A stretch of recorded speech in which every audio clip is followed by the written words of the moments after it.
वरुण यार, तू भी चलना हमारे साथ, बहुत मजा आएगा। हाँ वरुण, जॉय पार्क बहुत ही शानदार जगह है यार, चलना, सब साथ जाएंगे तो मजा आएगा। राहुल, अंकल आंटी मुझे जाने से मना करेंगे, वो मुझे कहीं भी नहीं जाने देते। वरुण, तू अपने मम्मी पापा को अंकल आंटी क्यों कहता है? वो तो तेरे मम्मी पापा है ना। पता नहीं महेश, मैं चाहकर भी अपने मम्मी पापा को मम्मी पापा नहीं कह पाता। खैर वो छोड़ो, मैं शाम को तुम्हें कॉल करके बोलता हूँ। ये है वरुण, जो अपने 3 दोस्त राहुल, महेश और रोहन के साथ एक स्टॉल पर खड़ा चाय पी रहा था। तभी वरुण मोहनपुर शहर में अपने बड़े घर में आता है, जहाँ घर में उसके अमीर माता पिता हरीश और जानवी थे। हरीश उसी शहर की एक कंपनी में नौकरी करता था। वरुण बेटा, कहाँ थे तुम? मैं दोस्तों के साथ था। वरुण बेटा, तुम कब तक ऐसे ही घूमने फिरने में अपनी जिंदगी गुजारोगे? अब तो अपने पापा के साथ कंपनी में जाकर काम करो ना। ठीक है, मैं करूँगा काम, पर उससे पहले मुझे अपने दोस्तों के साथ घूमने जाना है। कल मैं अपने दोस्तों के साथ जॉय पार्क घूमने जा रहा हूँ। जॉय पार्क तो बहुत दूर है बेटा। अंकल, इतनी भी दूर नहीं है कि वहाँ नहीं जा सकते। अच्छा ठीक है, तुम जाओ, पर वहाँ से आने के बाद तुम कंपनी में काम करोगे। ठीक है। वरुण अपने कमरे में चला जाता है। पता नहीं वरुण हमें मम्मी पापा कब कहेगा। बचपन से वो हमें अंकल आंटी ही कहता आ रहा है। वो समझता क्यों नहीं कि हम उसके अंकल आंटी नहीं बल्कि उसके मम्मी पापा हैं। जाने दीजिए ना, अब वरुण हमें जो कह रहा है उसे कहने दीजिए। वरुण कोई काम नहीं करता था, वो बस सारा दिन दोस्तों के साथ घूमता रहता था। वरुण ने बचपन से लेकर अब तक अपने मम्मी पापा को कभी मम्मी पापा कहा ही नहीं। वो हमेशा उन्हें अंकल आंटी कहता था। अब वो ये क्यों कहता था, ये बात वरुण भी नहीं जानता था। अगले दिन शाम में वरुण अपने पिता की कार में अपने 3 दोस्त राहुल, महेश और रोहन के साथ जॉय पार्क जा रहा था। जॉय पार्क शहर से 200 किलोमीटर दूर था। रात का समय था। तभी बीच रास्ते में अचानक वरुण की कार रुक जाती है। क्या हुआ वरुण, तूने कार यहाँ क्यों रोक दी? पता नहीं, कार अचानक से बंद हो गई। मैं चेक करता हूँ। वरुण कार से बाहर आता है तो बाहर घना अंधेरा और दूर दूर तक खुला मैदान था। यहाँ तो कितना अंधेरा है। वरुण मोबाइल की टॉर्च ऑन करके कार के आगे आता है और कार को चेक करता है। यहाँ तो कुछ समझ में ही नहीं आ रहा। अब यहाँ मैकेनिक कहाँ मिलेगा? यहाँ तो दूर दूर तक कुछ दिखाई भी नहीं दे रहा। वरुण अपने दोस्तों के पास आता है। राहुल, रोहन, बाहर आओ तीनों, हमें मैकेनिक को ढूंढना होगा। लगता है कार में बड़ी प्रॉब्लम आ गई है। वरुण, हम बहुत थक गए हैं यार, तू ही देख कर आना मैकेनिक को। तीनों थकान की वजह से कार से बाहर नहीं आते। अब कहाँ देखूं मैकेनिक को? तभी वरुण को दूर सामने एक धीमी सी रोशनी दिखाई देती है। लगता है वहाँ कोई दुकान है। वरुण उस लाइट के करीब आता है तो वहाँ एक छोटा सा झोपड़ा था, जहाँ बाहर हल्की सी लाइट जल रही थी। ये तो घर है। कोई है? हेलो भाई साहब, कोई है? वरुण काफी देर तक बाहर खड़े रहकर आवाज लगाता है, पर अंदर से कोई बाहर नहीं आता है। तभी वरुण उस झोपड़े के अंदर जाता है तो अंदर कोई नहीं था, बस एक चारपाई थी और वहाँ खाने की कुछ जूठी प्लेटें पड़ी थी। लगता है यहाँ रहने वाला कहीं बाहर गया होगा। मैं यहीं बैठकर उसका इंतजार करता हूँ। वरुण उस चारपाई पर बैठ जाता है और थोड़ी समय बाद उसी पर लेट जाता है। तभी लेटते ही उसे नींद आ जाती है। जब वरुण की आंख खुलती है तो उसे सामने नीला आसमान दिखाई देता है। मैं कहाँ हूँ? वरुण उठकर देखता है तो वो एक अजीब से गांव में था, जहाँ के घर, पेड़, हर चीज उल्टी थी। ये देखकर वरुण के होश उड़ जाते हैं। ये क्या है? यहाँ की हर चीज उल्टी कैसे है? और मैं यहाँ कैसे आया? मैं तो एक झोपड़े में था। और मेरे दोस्त कहाँ पर हैं? ये अनहोनी देख वरुण को कुछ भी समझ में नहीं आ रहा था। तभी वो उस गांव में आता है और वहाँ के उल्टे पेड़ और घरों को देखने लगता है। ये सारी चीजें उल्टी होने के बाद भी जमीन पर टिकी कैसे हुई हैं? ये कैसा गांव है? तभी वरुण देखता है कि वहाँ के इंसान भी उल्टे चल रहे थे और वहाँ की गाड़ियाँ भी उल्टी चल रही थी।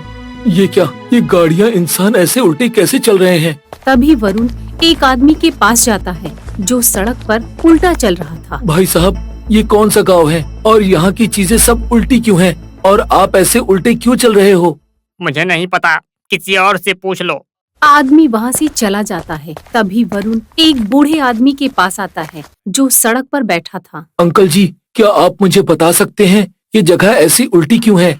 बेटा, ये तो मुझे नहीं पता कि यहाँ की सब चीजें उल्टी क्यों हैं, पर हाँ, मैं इतना जानता हूँ कि इस गांव के सभी लोग काफी कमजोर हो चुके हैं। यहाँ के गांव वालों से अब कोई काम नहीं हो पाता।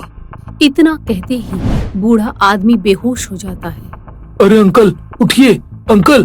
अरे ये कहाँ आ गया मैं? ये कैसी जगह है? वरुण उस उल्टे गांव में इधर उधर घूमने लगता है। कहाँ फंस गया मैं? यहाँ से तो बाहर निकलने का रास्ता भी नहीं मिल रहा मुझे। अब क्या करूँ? तभी वरुण को सामने एक झोपड़ा दिखाई देता है, तो वरुण उस झोपड़े के अंदर आ जाता है जहाँ एक पति पत्नी बैठे थे। सुनिए, मेरा नाम वरुण है। क्या आप मुझे बता सकते हैं कि आखिर ये गांव उल्टा क्यों है? बेटा, मेरा नाम हरिया है और ये मेरी पत्नी उर्मिला। ये गांव मेरी ही वजह से उल्टा हुआ है और यहाँ के लोग भी मेरी वजह से ही कमजोर हुए हैं। आपकी वजह से? वो कैसे? हमारा ये गांव भी सीधा और अच्छा था और यहाँ के लोग भी काफी अच्छे और मजबूत थे, पर एक दिन की बात है, मैं अपने 1 साल के छोटे से बच्चे को लेकर के भाग रहा था और इस गांव के लोग मुझे चोर चोर कहकर मेरे पीछे मुझे मारने के लिए आ रहे थे। तभी दौड़ते दौड़ते मुझे ठोकर लग गई थी और मेरा बच्चा मेरे हाथ से छूटकर सामने दरिया में जा गिरा और उसी में बह गया। तभी मैंने इस गाँव को बद्दुआ दे दी थी और मेरी उस बद्दुआ के बाद ही ये गाँव उल्टा हो गया और यहाँ के सारे लोग कमजोर हो गए। ये सुनकर वरुण के होश उड़ जाते हैं। क्या? तो फिर आपका बच्चा मिला या नहीं? नहीं, हमारा बच्चा दरिया में गिरकर पता नहीं कहाँ चला गया। हमारे बच्चे के सीधे पैर के घुटने के पास एक काला निशान था। अगर हमारा बच्चा जीवित होगा तो हम उसे काले निशान से पहचान लेंगे। घुटने के पास तो मुझे भी काला निशान है। ऐसा निशान तो हमारे बच्चे के पैर पर था। इसका मतलब तुम हमारे बेटे हो? हाँ, आप मेरे माता पिता हैं। हरिया और उर्मिला वरुण को गले लगाकर खूब रोते हैं। हमारा बच्चा आ गया, देखो उर्मिला, हमारा बेटा आ गया। कितना बड़ा हो गया है हमारा बेटा। तू कहाँ था इतने सालों तक बेटा? तभी वरुण हरिया और उर्मिला को अपने बीते जीवन के बारे में सारी बातें बताता है। इसका मतलब वो मेरे असली माता पिता नहीं थे, इसलिए मैं हमेशा उन्हें अंकल आंटी ही कहता था। पिताजी, ये गांव कैसे सीधा होगा और आप सब पहले की तरह कैसे होंगे अब? बेटा, ये तो मुझे भी नहीं पता। इस गांव के लोग चाहते तो इस गांव को तोड़कर फिर से एक नया गांव बना सकते थे, पर यहाँ के लोगों में ताकत ही नहीं है। यहाँ के लोग कोई काम नहीं कर सकते। कोई तो रास्ता होगा ना इस गांव को ठीक करने का। तभी वरुण उस गांव में घूमने लगता है और उस गांव को ठीक करने का रास्ता ढूंढने लगता है। तभी वो एक बाबा के पास आता है और उन्हें अपने माता पिता की सारी बातें बताता है। बाबा, अब आप ही बताइए कैसे मैं इस गांव को पहले की तरह ठीक कर सकता हूँ? बेटा, तुम्हारे पिताजी ने तुम्हारी वजह से इस गांव को बद्दुआ दी थी। अब इस गांव को या यहाँ के लोगों को ठीक करने का सिर्फ एक ही उपाय है। अब तुम्हें अपने शरीर के खून का एक कतरा यहाँ के लोगों के जिस्म में डालना होगा। जैसे ही तुम्हारे शरीर के खून की एक बूंद यहाँ के किसी इंसान के शरीर में जाएगी तो वो इंसान पहले की तरह ताकतवर बन जाएगा। ये सुनकर वरुण के होश उड़ जाते हैं। इस गांव में तो हजारों लोग हैं। अगर मैं सबके शरीर में एक एक बूंद खून भी डालूंगा तो मेरे शरीर का सारा खून खत्म हो जाएगा और मैं मर भी सकता हूँ। पर पिताजी के कारण ये गांव वाले मुसीबत में फंसे हैं। अगर इन्हें ठीक करने में मेरी जान चली भी जाए तो मुझे कोई गम नहीं। तभी वरुण एक इंजेक्शन लेता है और अपने शरीर का खून निकालकर उस गांव के सभी व्यक्तियों के शरीर में अपने खून की एक एक बूंद डालता है, जिसके बाद वो लोग पहले की तरह मजबूत हो जाते हैं और वो सीधे चलने लग जाते हैं। इसी तरह वरुण अपने शरीर के खून की एक एक बूंद पूरे गांव के लोगों के शरीर में डाल देता है। उसके बाद सारे गांव वाले पहले की तरह मजबूत और सीधे हो जाते हैं। अब वरुण के शरीर में थोड़ा ही खून बचा था और तभी वो बेहोश हो जाता है। मेरा बच्चा वरुण, उठ जा बेटा, उठ जा बेटा। तभी डॉक्टर वरुण को चेक करते हैं। वरुण के शरीर में थोड़ा ही खून है। अगर इसे तुरंत खून नहीं मिला तो इसकी जान भी जा सकती है और वरुण का जो खून है वो पूरे गांव में नहीं है। सब काफी परेशान होने लगते हैं। वरुण ने हम सबको ठीक किया है, हमें वरुण को बचाना होगा। डॉक्टर साहब, अगर हम गांव वाले अपने शरीर का थोड़ा थोड़ा खून निकालकर उसे एक साथ मिलाकर उस खून को वरुण के शरीर में डाल दें तो क्या वरुण की जान बच सकती है? ऐसा तो नामुमकिन है। पर करके देख सकते हैं। तभी सब लोग अपने शरीर से थोड़ा थोड़ा खून निकाल कर जमा करते हैं और वो सारा खून वरुण के शरीर में डाल देते हैं, जिसके बाद वरुण ठीक हो जाता है। गांव वालों, अब सब मिलकर इस उल्टे गांव को और उल्टे घरों को तोड़ दो और यहाँ पहले की तरह सीधा गांव बनाओ। वरुण का खून शरीर में जाने से गांव वाले सीधे हो चुके थे और ताकतवर भी, जिसके बाद सब उल्टे गांव को तोड़कर वहां फिर से नए सिरे से घर बनाते हैं और पहले की तरह खुशी खुशी अपना जीवन बिताते हैं। और वरुण अपने असली माता पिता हरिया और उर्मिला के साथ रहकर खुशी खुशी अपना जीवन बिताता है। रात का समय था। चमनपुर गांव में चारों ओर घना अंधेरा छाया था। उसी अंधेरी रात में महेश नाम का एक लड़का सड़क से पैदल चलते हुए जा रहा था। अरे बाप रे, कितना अंधेरा है, दूर दूर तक कोई दिखाई भी नहीं दे रहा। महेश डरते डरते अपने घर की ओर जा रहा था। तभी वो गांव के पुराने सूखे हुए कुएं के पास आता है तो उसे कुएं से किसी की आवाज आती है। महेश, ओ महेश, यहाँ आओ। यहाँ तो कोई नहीं है, फिर मुझे आवाज किसने दी? महेश, तुम्हारे पास में जो कुआं है, मैं उसी कुएं में हूँ जो तुम्हें आवाज दे रहा है। ये आवाज कुआं दे रहा था। ये सुनकर महेश को अजीब सा लगता है। क्या सच में इस कुएं से आवाज आ रही है? मगर ये कैसे संभव हो सकता है? लगता है कोई कुएं के अंदर बैठकर मुझसे मजाक कर रहा है। महेश, इस कुएं के अंदर काफी सारा खजाना है। इस कुएं के अंदर आओ और जितना चाहो उतना खजाना लेकर जाओ। खजाना? हाँ, खजाना। अब ज्यादा सोचो मत और कुएं के अंदर आकर खजाना निकाल लो। इस कुएं में कोई नजर नहीं आता। लगता है यहाँ कोई भूत है। भागो यहाँ से। महेश वहाँ से भागकर अपने छोटे से घर में आता है, जहाँ घर में उसके माता पिता उर्मिला और मोहन और छोटे भाई बहन अंकित और साक्षी थे। क्या हुआ महेश? इतना हाफ क्यों रहा है? महेश अपने परिवार को उस कुएं की सारी घटना बताता है। बेटा, ऐसा नहीं हो सकता। जरूर तेरे साथ किसी गांव वाले ने मजाक किया होगा। महेश चमनपुर गांव में अपने गरीब परिवार के साथ एक छोटे से घर में रहकर अपना जीवन बिता रहा था। थोड़े समय बाद सब खाना खाकर सो जाते हैं। अगले दिन महेश काम पर चला जाता है। महेश एक कारखाने में 200 रुपए रोज दिहाड़ी से काम करता है। उस रोज रात का समय था।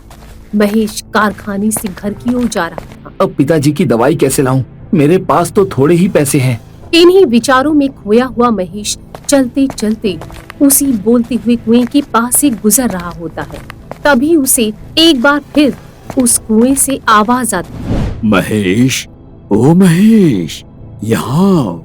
डरो नहीं, मुझे तुम्हारा दोस्त समझो। यहाँ आओ। देखो, मुझे ऐसा मजाक बिल्कुल पसंद नहीं है। ये मजाक नहीं है महेश। मैं तुमसे एक बार फिर कहता हूँ कि इस कुएं के अंदर काफी सारा खजाना है। इसके अंदर आओ और जितना चाहो उतना खजाना लेकर जाओ। महेश, यहाँ आओ। बोलती कुएं की बात सुनकर महेश फिर से डरकर वहाँ से भाग जाता है। इसी तरह ये घटना महेश के साथ रोज रोज घटने लगी। अब महेश काफी परेशान हो चुका था। तभी एक दिन शाम में महेश सारे गांव वालों को उसी सूखे कुएं के पास लेकर आता है और सबको उस कुएं के बारे में बताता है।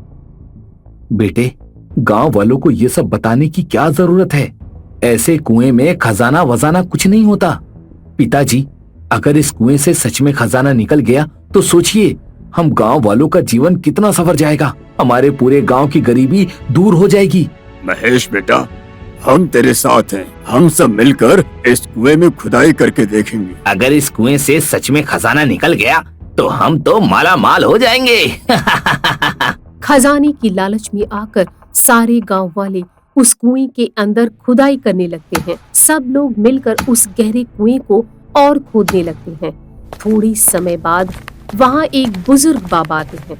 गांव वालों, तुम सब इस कुएं में खुदाई क्यों कर रहे हो?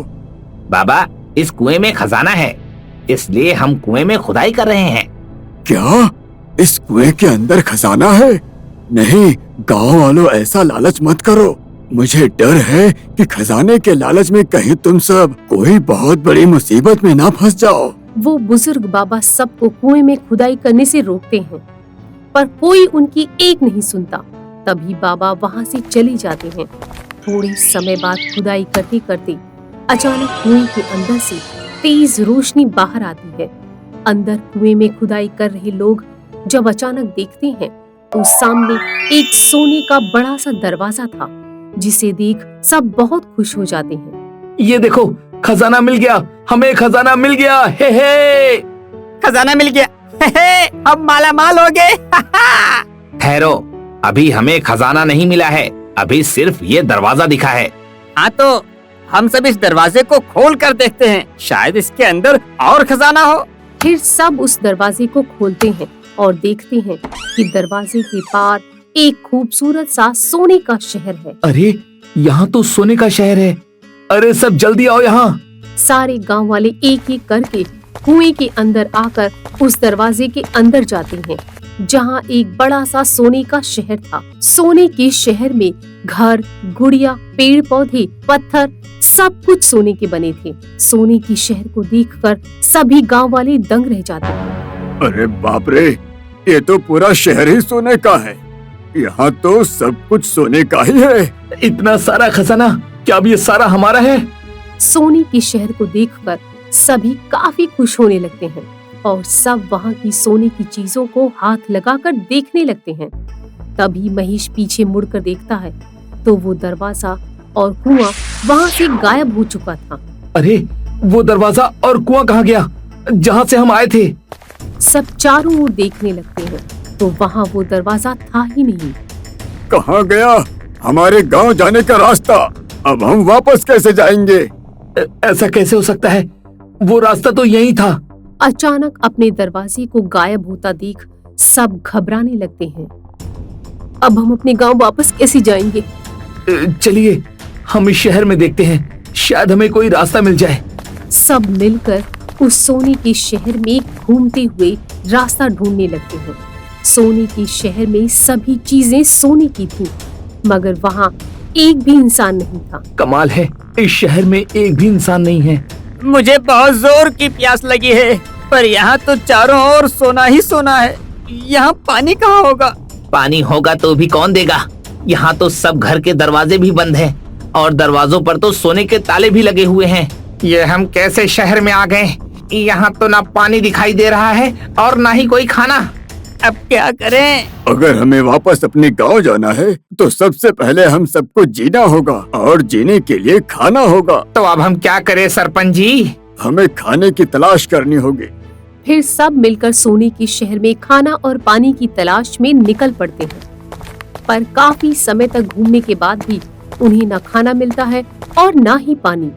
बस हर तरफ सोना ही सोना था। महेश, खजाने की लालच में ये कहाँ फंस गए हम? यहाँ तो ना खाना है ना पानी, और ना ही इस शहर से बाहर निकलने का कोई रास्ता दिखाई दे रहा है। सब काफी परेशान होने लगते हैं। इसी तरह शाम हो जाती है। भूख और प्यास से सबका हाल बेहाल हो जाता है और तभी सब थक कर एक स्थान पर आकर बैठ जाते हैं। घूम घूम कर काफी थक चुके हैं, अब हम क्या करेंगे सरपंच जी? सब लोग यहीं पर थोड़ा आराम कर लो। तभी दाईं ओर से ठंडी हवा आने लगती है। ठंडी हवा? देखो गांव वालों, इधर से कितनी ठंडी हवा आ रही है। लगता है इस तरफ पास में ही कहीं दरिया है।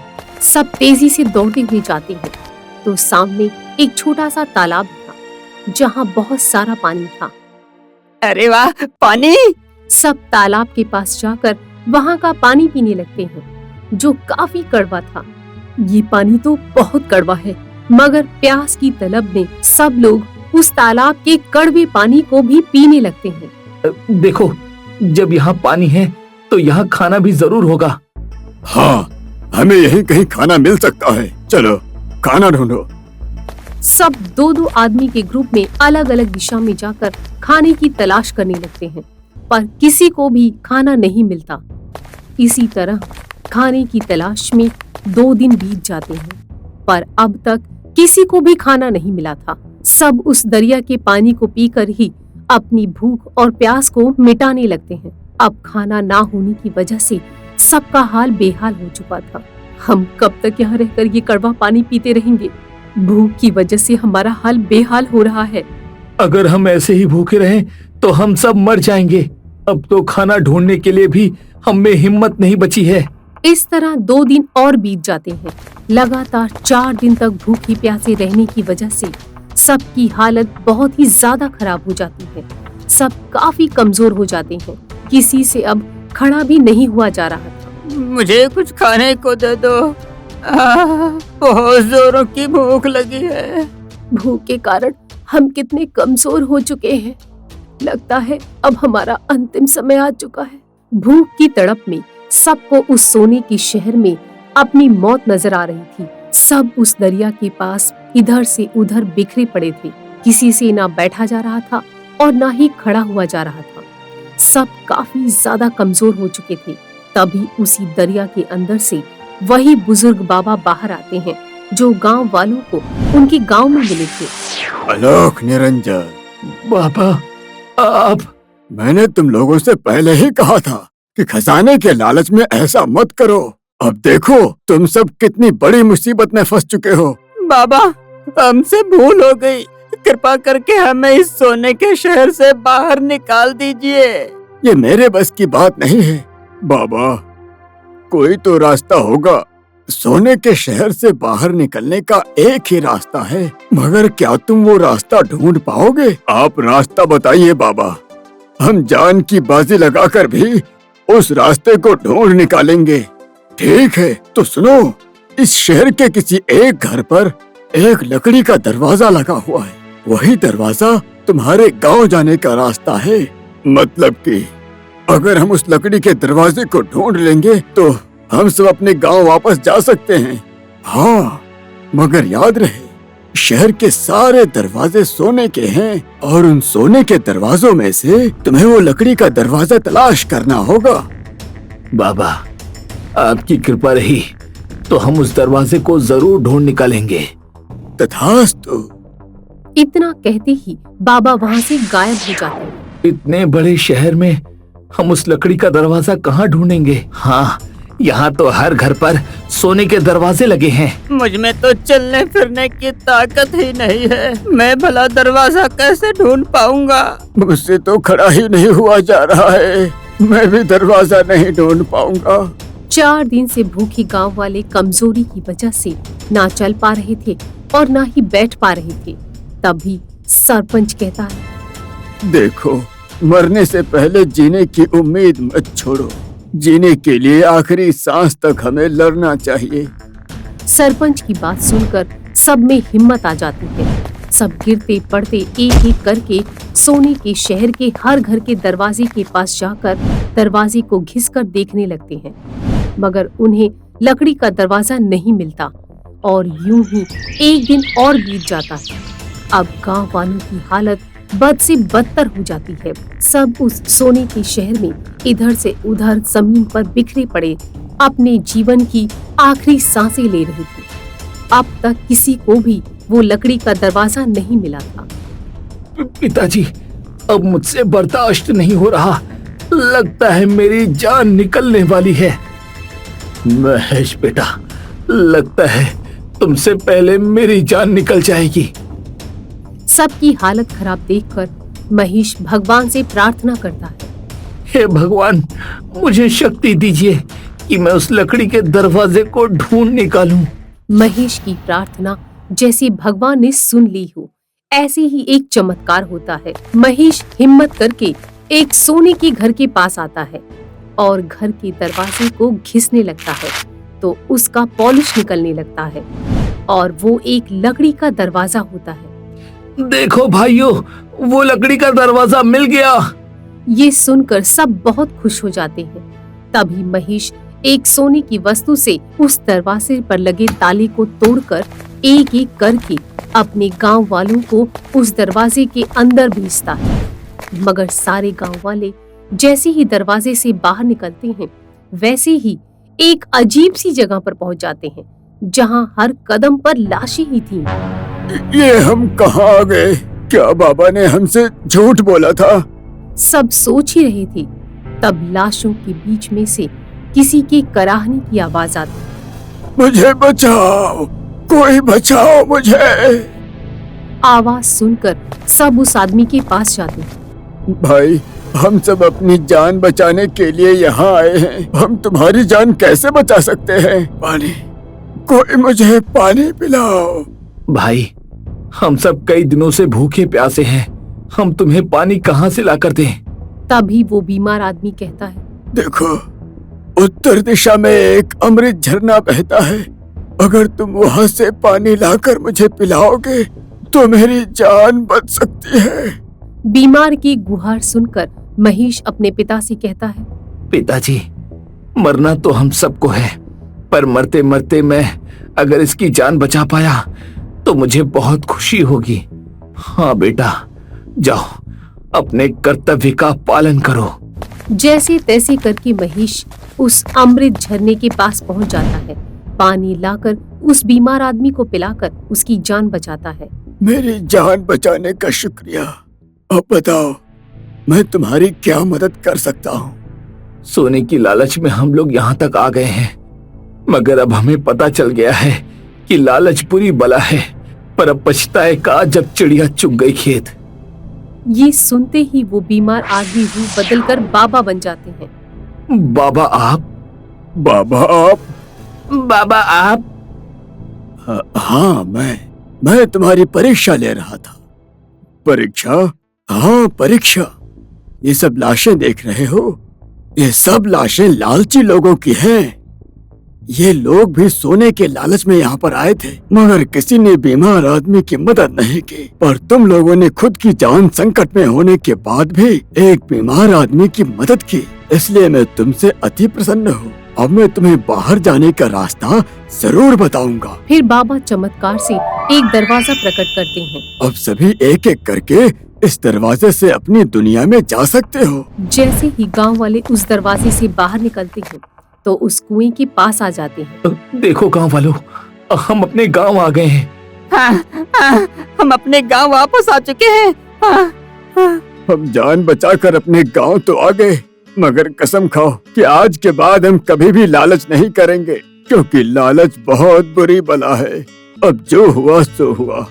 चलो सब अपने अपने घर चलते हैं। सब गांव वाले भूखे प्यासे गिरते पड़ते अपने अपने घर पहुंचते हैं।